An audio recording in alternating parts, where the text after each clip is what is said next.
마태복음 16장에서 사람들이 나를 누구라 하더냐, 들으는 선지자, 들으는 예레미야 라 하더이다 했을 때 마땅찮은 예수님이 그러면 제자라는 너희들은 나를 누구라 하느냐고 물으셨을 때 베드로가 주는 그리스도시요 살아계시는 하나님의 아들이십니다. 자, 여기에서 베드로의 이제 profession of faith to the Lord라고 영어로는 그 주님께 신앙 고백을 했다 그 말입니다. 근데 주님께 신앙 고백을 했는데 예수님이 그렇게 기뻐하실 수가 없어. 아주 만족해 하시면서 바요나 시모나, 우리말로 하면 사랑하는 시모나, 네가 복이 있다. 네가 나를 정확하게 알아보게 된 것은 어떤 사람으로부터 교육을 받았거나 지식 전달에 의해 알아본 것이 아니라 하늘에 계신 내 아버지께서 너를 택하셨기 때문에 성령이 너에게 나를 알아보게 해 주신 것이니 너는 하나님의 택하심을 받되, 이제 목사님들은 신학교 다니면서 배웠으니까 소명이라고 하는 게 있습니다. 영어로 콜링이라고 합니다. 소명. 하나님이 부르셨다 그 말이에요. 너 아무개 와라, 내게 와라 하고 부르시는 걸 소명이라고 그래요. 그런데 그 소명에는 두 가지가 있다. 하나님이 불러 들이신 것은 똑같은데 두 가지가 있어요. 하나는 내소라는 게 있고 하나는 외소라는 게 있어요. 그 내소는 속으로 부르셨고 외소는 겉으로 부르셨다. 그러면 가장 쉽게 설명하자면 베드로는 예수님이 오순절에 성령으로 충만케 해서 베드로를 통하여 많은 유대인들, 이방인들도 복음을 듣고 회개하고 구원 얻는 숫자가 엄청 늘어나게 할 복음의 증인으로 너를 쓰기 위하여 택하셨다는 뜻이 됩니다.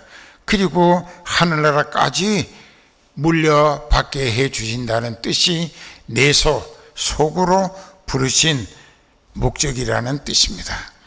근데 가룟 유다를 예수님이 택하셨어요. 나를 따르라고. 그리고 제자 12 중에 포함됐어요.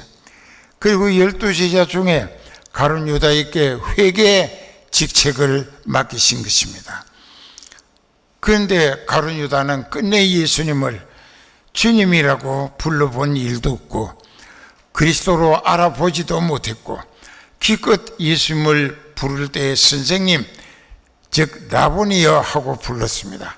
랍비라고.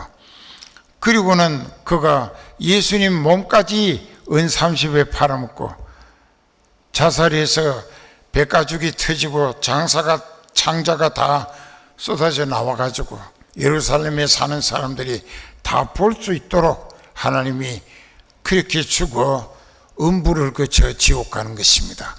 이건 부르심을 받은 것은 같은데 베드로는 속으로 부르셨고 가룟 유다는 겉으로 부르신 거라. 이 장로교 교리 중에 중요한 특정 교리라는 것입니다. 그런데 이 베드로가 하나님이 복음의 증인으로 교회 목자로 세워 쓰시고 하늘나라까지 데리고 와서 물려주실 천국의 주인공이 되게 하시려고 택하시고 속으로 부르셨다. 그래서 우리는 성경에서 외소와 내소에 대한 예를 많이 봅니다. 2부 예배 때 설교했죠. 그러니까는 하나님이 바벨론 나라 왕 느부갓네살을 택하시고 부르셨어요. 그에게 그 주변 나라들을 쳐부시고 점령하게 하고 따라서 유대 나라도 쳐부셔서 그 백성들을 마음껏 괴롭히라게. 그들이 견디다 못해 왜 우리 신세가 이리 됐는가를 생각해 보다가 하나님 앞에 미신 우상 섬기고 믿음이 바로 서지 못한 생활했기 때문에 하는 것을 깨닫고 얻어 터지고 회개해서 믿음이 바로 섬으로 유대인들이 구원 얻게 되기를 시도하시느라 몽둥이격으로 느부갓네살 왕을 택하신 겁니다. 그리고 부르신 거예요. 그리고 유대 나라를 그분의 손에 붙였는데 그분은 하나님을 알아보지 못하는 무지 때문에 자기가 최고로 위대한 사람인 양 금으로 자기 모양의 신상을 만들었어요. 우상을. 그리고 하나님의 사람들을 하나님 배신하고 그 우상을 섬김으로 지옥 가게 만들려고 유혹을 했습니다. 그러나 사드락 메삭 아벳느고와 다니엘은 구원을 얻었고 느부갓네살은 천국에 갔다는 내용이 없어요. 그가 감탄을 했습니다. 불꽃 속에서 걸어다니는 사드락과 메삭과 아벳느고를 자기 눈으로 봤어요. 그 뒤에 그들을 쫓아다니는 사람이 있었는데 그분이 구약시대에 나타나신 예수님이다. 우리는 그렇게 보는 것입니다. 그렇게 베드로가 속으로 부르심을 받았는데도 베드로는 이름이 왜 베드로가 됐는가? 원래 그 아버지는 유대인 요나라고 하는 사람이었고 그분의 아들이 이 시몬과 안드레 둘이 형제가 있었는데 그 아버지 베드로를 물려받았어요.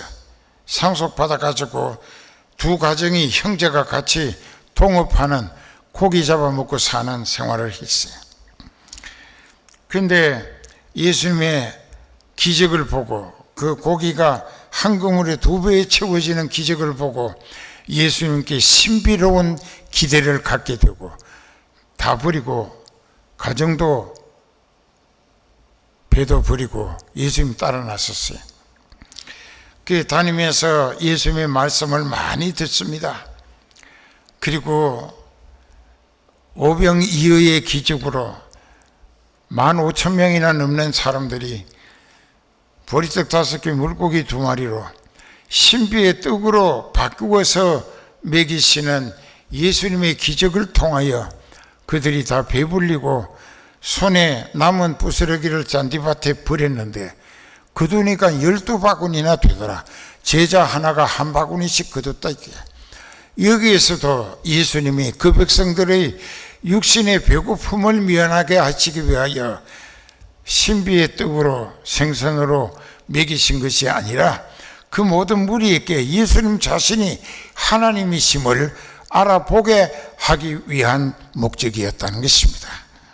그런데 그 사람들이 떡을 잔뜩 얻어먹고 배가 부를 동안은 예수님 곁을 떠나지 않고 계속 말씀을 듣다가 그리고 이제 다 각각 자기 집으로 흩어져 돌아갑니다. 그러니까 예수님이 어떤 허탈감 같은 것을 느끼신 거예요. 그래서 제자들에게 너희도 가려느냐? 그 말씀은 푸념과 같은 어떻게 보면은 한심에서 나온 이 얘기 같이 들립니다. 쟤들이 다 간다고 나를 떠나가는데 내가 하나님임을 알아보고 나를 머물러 알아보고 믿어져서 회개하고 구원 얻게 되도록 기대하고 기적의 떡으로 먹였고 생선을 먹였는데 왜 다 가느냐? 그때 베드로가 영생의 말씀이 주께 있사온데 우리가 네게로 가오리까? 참 좋은 말을 했어요. 영생의 말씀, 영생하게 하시는 진리의 말씀이 예수님이신데 우리가 예수님을 믿고 따름으로 영생에 들어가기를 원하는데 어디로 가겠는가 하고 갈 곳이 없다. 그리고 어느 날 예수님이 제자들과 함께 어느 도시에 가셨는데 성전 세례를 거두는 세리들이 왔습니다. 세리라고 하는 것은 세무서 직원이라는 뜻입니다. 제자들에게 묻습니다. 너희 선생도 유대인인데 왜 성전 세례를 안 내느냐? 그러니까 예수님이 듣기 바쁘게 제자들에게 내가 너희에게 한 가지 질문을 하겠다. 임금의 아들이 그 임금이 다스리는 나라에 세금을 내는 거냐 안 내는 거냐 하고 물으니까는 제자들의 대답이 왕의 아들이 무슨 세금을 내겠습니까? 맞다. 그 말이 옳다. 그런데 나는 임금의 아들, 즉 하나님의 아들이지만 사람들로 오해를 받지 않게 하기 위하여 세금을 나도 내겠다. 시몬아, 베드로야, 너 지금 저기 바닷가에 가서 낚시를 내려봐라. 제일 먼저 물리는 고기를 올려가지고 입을 열어보면은 은돈, 은화 한 세겔이 고기 속에 들어있을 것이다. 그것을 끄집어내서 1년에 남자라면 유대인들은 성전세라고 반세겔씩 내게 돼 있었습니다. 그러니까 네 목 절반도 내고 내 목 절반도 내주라. 그 베드로가 갔습니다. 낚시를 가지고 물에 가서 바닷가에 미끼를 달아서 내렸더니 고기가 물었어요. 그 얼른 끄집어내 가지고 낚시 바늘을 빼고 입을 열어보니까 예수님이 말씀하신 대로 글쎄 이 고기가 은화 한 개를 먹고 넘어가지도 않고 내놓으려도 이가 이렇게 되어 있기 때문에 나가지도 않고 고기가 은화 한 세겔에 죽어가고 있었다. 이게 그 먹을 수도 없어요. 이 은화가 입안에 딱 걸려가지고. 그래서 그 고기를 이제 입을 열고 은화를 꺼내가지고 고기를 물에다 놔주니까 고기도 살고, 그리고 한 세겔을 가지고 세리에게 가서 베드로 반세겔, 예수님 반세겔, 그래 세금을 냈다. 이게 이런 기적, 이것도 무슬림이 하느냐? 제자들과 그 모인 무리들에게 예수님은 하나님이시라는 것을 알아보게 하시기 위한 기적이었다 그 말이에요. 성은교회도 시작서부터 지금까지 목자를 통하여 온갖 다양한 이적 기사를 많이 체험시켜 주신 것은 예수님은 하나님이시다. 그게 우리가 믿는 그분이 하나님이야. 그분은 못하실 일이 없어요. 근데 그분의 마음에 들게 믿기만 하면은, 인정받는 믿음만 갖고면은 그분이 은혜 보장으로 살리시고 책임지시고 하나라까지 상속받게 해 주신다. 이렇게 많은 체험을 했던 베드로. 마태복음 17장 1절 이하에는 베드로와 야고보와 요한만 데리고 9명의 제자는 저 산 밑에 두고 다볼산 언덕에 올라갔어요. 이 봉우리에 올라가서 거기 가서 예수님이 베드로와 야고보와 요한만 데리고 가셨기에 그들에게 여기서 기도하라. 예수님도 기도하셨는데 이 제자들이 기도하다가 보니까 눈에 밝은 빛이 환하게 비친다. 이게 그래서 기도하다 말고 끝내고 눈을 뜨고 보니까는 예수님의 옷이 얼마나 빛이 찬란하게 비치는지, 해보다 더 밝은 빛이 비치는 거예요. 그러더니 예수님이 땅에서 공중으로 붕 떠 올라가신다고. 올라가시더니 한참 올라가셔가지고 저 하늘에 딱 멎어 서서 공중에 서 있는 거예요. 그런데 더 자세히 보니까 글쎄 1600년 전에 죽은 모세와 800년 전에 죽은 엘리야가 나타나가지고 예수님하고 셋이서 공중에 떠서 대화하는 모습이 보였어요. 그래서 제자들이 그 모습에 황홀경에 빠졌어요. 그리고 그 모습을 보기가 너무나 좋아서 거기에 흠뻑 취해가지고 있는데 조금 있으니까 이제 거기 그 모습이 없어지고 모세도 엘리야도 자기 있는 곳으로 가고 예수님만 쑥 내려오셔가지고 자기 옆에 계신다. 이게 그때 베드로가 좀 성격이 다혈질이면서 충동적인 성격을 가졌어요. 우유보다는 차분하지 못한 덤벙대는 성격이라고. 그래서 베드로가 예수님 보고, 선생님, 우리가 여기서 그 장면만 보고 살고 싶으니까 제가 여기 초막셋을 지어서 하나는 주님, 하나는 모세, 하나는 엘리야가 머물게 해드리고 우리가 여기서 그런 신비로운 모습만 보고 살고 싶습니다 했어요. 그때 예수님이 정색을 하십니다. 내가 너희에게 보여준 장면을 아무에게도 말하지 말고 내려가자. 그래서 베드로 계획이 얼마나 허황된 것인가를 우리에게 깨닫게 해줍니다. 이 베드로의 생각은 적극적이면서 단순한 데가 있었다는 것이죠. 그리고 주는 그리스도시요 살아계신 하나님의 아들이시라고 했을 때 예수님이 베드로에게 이름을 바꾸어 주셨어요. 게바라고. 게바가 이제 번역하면 베드로라. 우리는 라틴어 발음 그대로 베드로라고 하는데 영어로는 피터라고 합니다. P-E-T-E-R 해가지고 피터, 반석이란 말이에요. 예수님이 말씀하셨죠. 네가 복이 있다. 이 사실을, 즉 네가 나를 알아보게 하신 것은 사람이 아니라 하나님의 성령이 너를 알게 해 주신 것이니 너는 복이 있다. 이게 너는 하늘나라 갈 사람으로 하나님이 정해 놓으셨다. 이게. 그리고 내가 내 교회를 네 위에다가 세우리니 음부의 권세가 이기지 못하리라. 그러니까 그것도 우리가 잘 깨닫고 보면은 베드로는 반석인데 그 반석은 예수님의 진리의 교회 세우기 위한 토대다 이게. 그래서 그 펀데이션이라고 영어로는 반석이란 말인데 그렇게 해서 예수님의 교회가 베드로의 영감적 정통한 신앙 고백을 바탕으로 세우는 것인데 천주교회는 문자 그대로 풀이를 엉터리로 해가지고 베드로의 시체 위에다가 예수님의 예배당 짓는다고 그걸 그렇게 생각을 했습니다. 그래서 성지순례 갔을 때 템플 오브 더 피터라고 베드로 성당이라는 데를 가봤어요.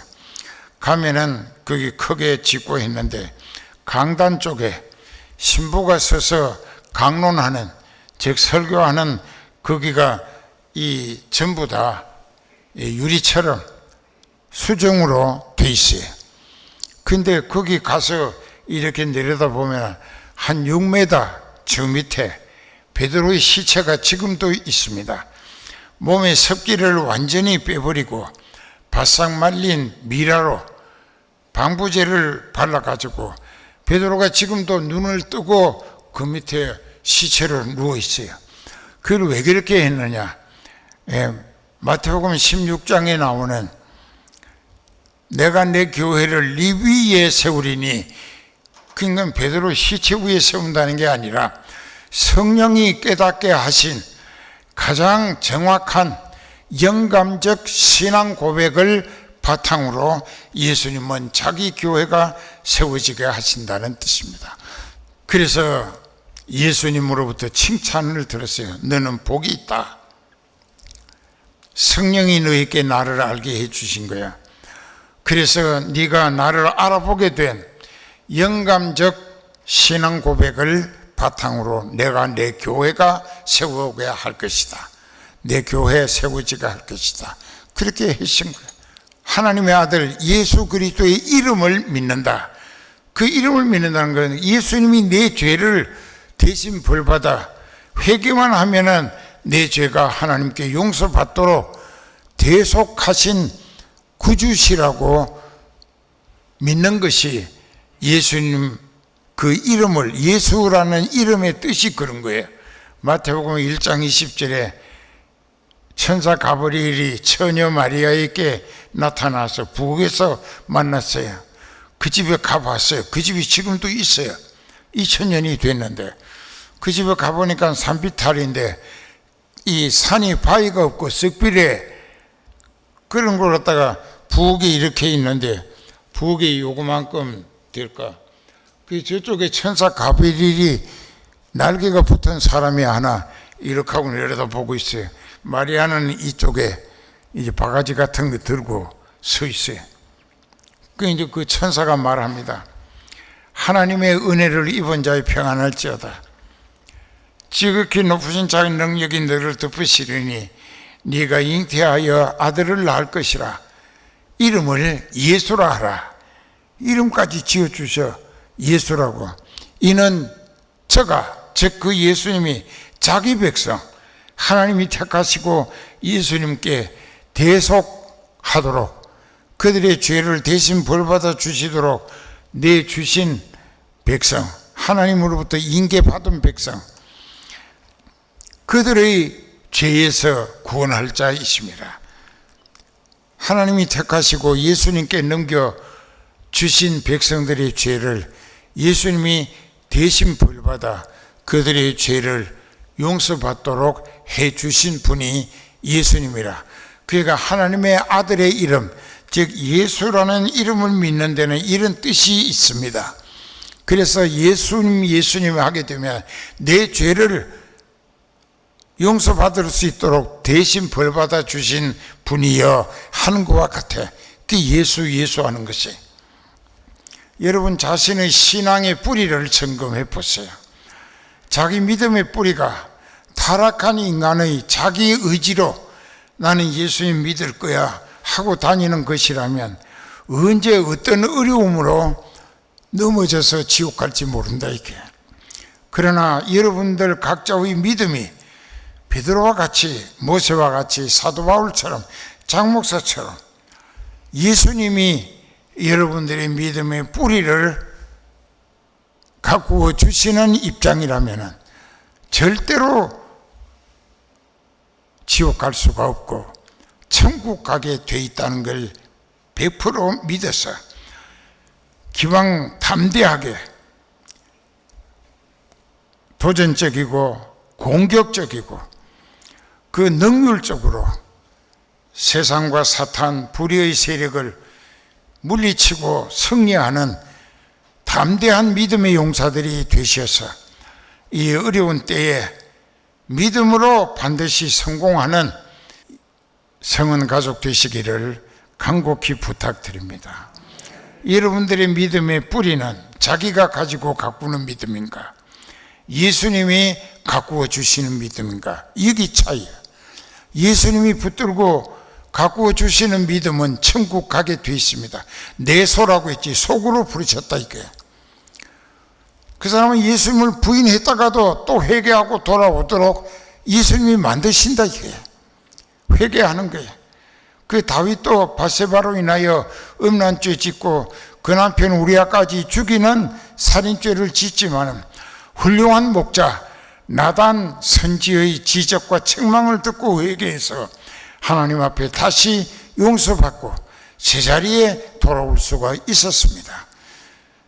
코로나19로 인하여서 낙심하고 시험 들어서 넘어졌던 믿음들도 각 가정에서 지금 이 말씀을 듣고 계신다면 지난 세월은 자기가 가꾼 믿음이라고 생각할 때 이제부터 예수님이 가꾸어 주시는 신앙인이 되시기를 회개하고 전적으로 의지하며 말씀에 순종하고 성령에 사로잡히고 이끌리며 쓰임받기를 힘쓰시기 바랍니다. 그러면 여러분들을 두고 세운 계획이 여러분들을 통하여 다 이루어질 때까지 살리시며 요긴하게 힘있게 써주실 것이니까.